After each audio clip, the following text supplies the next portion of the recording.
All right, everyone. We're diving into some really interesting stuff today, stuff that's got everyone talking. What are AI models really good for? And I don't just mean the stuff we hear about every day. Yeah, it's easy to get caught up in all the hype. Exactly. But are we overlooking AI's true potential? Are we thinking too small? Luckily, Alessandro he's got some pretty insightful ideas in issue #71 of the Synthetic Work newsletter. And this guy, he really knows his stuff over 25 years in IT. Yeah, he's seen it all. He cuts right to the heart of it, too. Asks whether we're trying to fit a square peg in a round hole, forcing AI into boxes it doesn't belong in. Yeah, it's like we want our tools to have just one purpose, like be a hammer, but not the whole toolbox. But Mm. AI, it's more like, imagine somebody who can pick up a paintbrush for the first time and create a masterpiece. Mm. AI's got that kind of potential. It's true. And Perilli, he makes this comparison to the early days of cloud computing. Oh yeah, like companies like Oracle and Huawei. Even they struggled to get a handle on the whole platform thing because everyone back then wanted their tech to have one very specific purpose. But a platform, it's more flexible than that. So are we doing the same thing with AI now? We've got this incredibly versatile tool, but we keep trying to make it fit one specific role. It's like we're asking Da Vinci to just be a painter and forget about all his other talents, Yeah. And that's what's so fascinating about this. People are already using AI in ways we'd never expect. Right, like the Pulitzer Prize winners he mentioned using AI for brainstorming. I mean, who would thought? Mm. It really makes you wonder what we're missing by limiting AI to just one task at a time. Totally. And it raises even bigger questions, like what happens when AI gets so good that it can do almost anything? Well, that's where it gets really interesting. Pirelli dives into this thought experiment about coding. If AI makes it so anyone can code, will we all end up as software This developers? is a good question, right? Take spreadsheets, for example. Most people, they could learn how to use them for all sorts of complex things if they really put their minds to it. But do they actually want to? Ugh, don't even get me started on spreadsheets. I once tried to use one to do my taxes. Let's just say I'm sticking with my accountant from now on. Exactly. And that's Perilli's point. It's not about whether we can do something. It's about what we choose to spend our time on, what we're comfortable with. Okay, so maybe we won't all be coding gurus, even if AI makes it easy. But where does that leave us? How will we work alongside AI if it can do practically anything we can do? Well, that's where this idea of surgical customization comes in.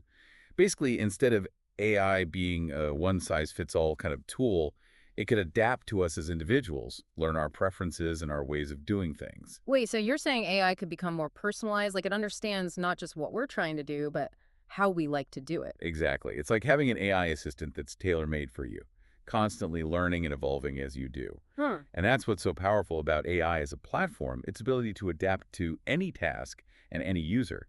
But of course, all this potential does make you wonder, are we getting ahead of ourselves? Yeah, I mean, you can't ignore all this talk about an AI bubble. Are we headed for a crash? It's a valid concern. And Perilli actually addresses that head on. Yeah. He talks about this argument made by Sequoia Capital, the venture capital firm. They're worried about things like pricing power in the AI market, who gets to set the prices and all that. And whether these AI systems will become too expensive too quickly? Exactly. And then there's the question of depreciation. Will today's cutting-edge AI be obsolete tomorrow? Okay, those are some big what ifs. So, how does Perilli respond? Does he think we're headed for an AI bubble? Well, he makes a really interesting comparison to the early days of cloud computing. Remember all that hype? It seemed like there was a new cloud platform launching every other week. Yeah, it was hard to keep track. Exactly. But then what happened? The market started to consolidate. Right, and a few major players emerged, like AWS and Azure. And that's the parallel he's drawing, you see. So he's saying that just because there's a lot of hype around AI now doesn't necessarily mean it's a bubble about to burst.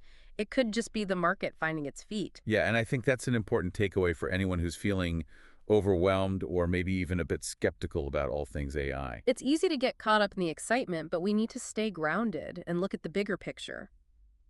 And speaking of the bigger picture, Perilli also touches on Tencent's research on something called Persona Hub. Have you heard of this? Oh, absolutely. Persona Hub, it's a fascinating project. Yeah.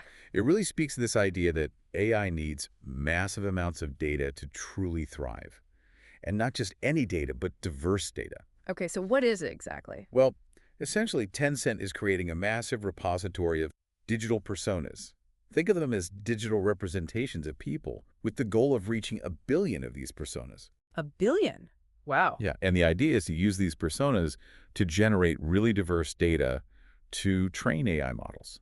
So instead of just throwing a bunch of random data at an AI, they're creating these virtual people, each with their own unique characteristics and perspectives, Precisely. to provide a richer, more nuanced data set. Exactly. Think about it. If you were teaching an AI to understand human language, wouldn't it be better to have it learn from a million different people, each with their own quirks and ways of speaking? That makes a lot of sense. But how does this actually play out in the real world? I mean, how does training an AI on a billion different personas actually impact our lives? Well, Pirelli gives this great example of early cancer detection. Imagine an AI model that's been trained on a billion different personas, each with their own medical history, lifestyle choices, genetic predispositions, all of it. That AI could potentially detect subtle patterns, connections that a human doctor might miss. Wow, so we're talking about AI that could diagnose diseases earlier and potentially save lives. Exactly. And it's all thanks to having access to that rich, diverse data from all those different personas. It's about understanding the nuances of human health and behavior at a level we've never been able to before. It makes you wonder if we're even asking the right question. What can't AI do if we just give it the right data? Right. And that brings us back to where we started. What are AI models really good for? It's funny. The more we talk about this, the more I think the answer might be simpler than we realize. Oh, okay. What if AI models are good for a lot of the same things humans are good for? I mean, they can be creative, they can analyze things, solve problems, they can learn, they can adapt. I like that. Maybe the limitations we see, maybe it's not so much about the AI itself, but our own ability to imagine what's possible, you Yeah, know? I see what you mean. We're so quick to put AI in a box, but maybe it's really a reflection of our own potential, like you were saying. Exactly. And speaking of reflections, Perilli ends the newsletter on a thought-provoking note. He mentions this art exhibit at the Tate Modern. Oh, yeah, the that's the one in London, right? With all the amazing modern art. That's the one. And they have this exhibit featuring AI-generated art. But here's the thing. Some of the pieces are actually decades old. Really? Yeah, we're talking art created using early forms of AI long before all the hype we see today. Wow, so AI art isn't even a new thing. Not at all. And that's Perilli's point. People have always been a little wary of new technology. But art, creativity, these things have always evolved alongside technology, right? I suppose so. It's not really a question of whether AI can be creative, but how we're going to respond to it. Yeah. Are we going to embrace what it can do or shy away from it? It's a question we all have to grapple with, not just as individuals, but as a society. And after this deep dive, I have to say I'm feeling optimistic. Yeah, me too. Perilli's insights really do make you see AI in a whole new light. It's about more than just the technology itself. It's about us and how we choose to shape the future with these new tools. Absolutely. And if any of our listeners want to explore these ideas further and check out Alessandro's work, where can they find him? He's over at synthetic.work and he publishes a new newsletter every week. And listeners, we love to hear from you. What resonated with you in this episode? What questions are you wrestling with? Hit us up on social media. We love connecting with all of you. Until next time, keep exploring, keep learning, and keep diving deep.